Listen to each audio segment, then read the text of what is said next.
9h, 11h, Europe 1 Culture Média. Philippe Vandel.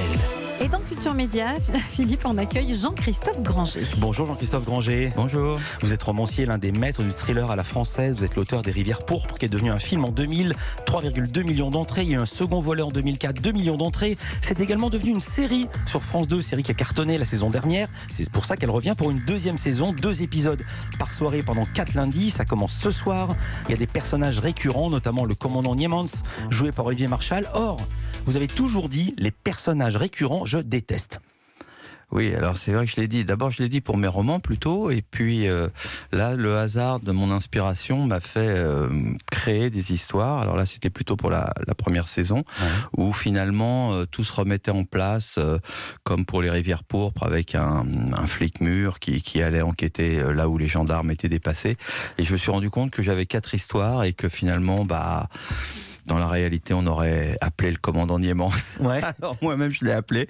Et puis, tout de suite, ça ne sert à rien de changer de commandant à chaque épisode. J'ai plutôt pensé à une série à ce moment-là. Et donc, je l'ai proposé à mes producteurs et on a fait la série. Et donc, je dois avouer que contrairement à tout ce que j'ai toujours dit, j'étais assez content d'avoir un personnage récurrent.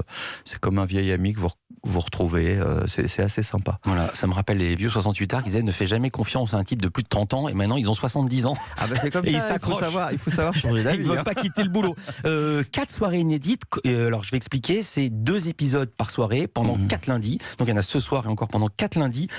Comment vous avez travaillé? C'est pas vous qui avez tout écrit, mais est-ce que vous avez supervisé l'ensemble? Alors moi j'avais prévenu après la première saison où j'avais tout écrit qu'au fil des saisons, s'il y en a plusieurs, j'allais un peu me retirer, quoi. Moi ce que je dois faire, c'est avant tout écrire mes romans. Et donc cette fois-ci, j'ai écrit que 2 histoires sur les 4. Ouais. Et pendant ce temps-là, les producteurs ont cherché des scénaristes qui se sentaient bien dans mes chaussons, et qui pouvaient inventer des histoires à la Granger. Et je trouve qu'ils ont vraiment trouvé des types qui ont vraiment fait du Granger, quoi. Je suis assez content. Vous appelez ça des chaussons? Parce que quand on vous voit, on a l'impression que vous mettez plutôt des bottes à clous en mettant d'énormes coups de latte. En fait, non, malheureusement, c'est un mythe. Vous savez, l'écrivain est plutôt toujours en pyjama et en chaussons. Donc c'est pour ça que je parle de chaussons. Et vous êtes vraiment toujours en pyjama, vous? Je m'attendais pas à vous poser cette question, mais j'avais lu ça un jour sur vous, ça m'avait frappé. Oui, là je me suis habillé pour venir, mais sinon, facilement vous restez en jogging avec vos petits chaussons. Toute la journée. Toute la journée, parce que moi je travaille chez moi.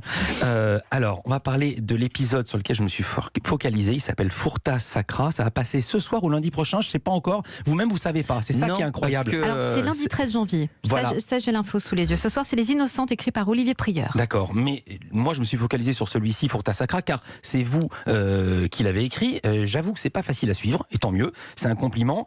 Ça commence par le curé d'un petit village qui est retrouvé nu, crucifié dans une église, les yeux cousus, bon jusque là on dit bon normal, sauf qu'il est crucifié la tête en bas, et comme on est dans du Jean-Christophe Granger, tout est logique. Voilà, disons qu'on est... Il va falloir suivre le cerveau de celui qui a fait ça, qui va en tuer d'autres, et qui donc lance un message, et même un message de détresse à travers ses crimes. Et au fur et à mesure de l'enquête, les enquêteurs vont découvrir qu'il s'agit d'une vengeance. Donc, comme souvent dans mes livres et dans mes histoires, et l'objectif est de trouver le noyau central, le cœur du réacteur, c'est-à-dire le mobile du tueur.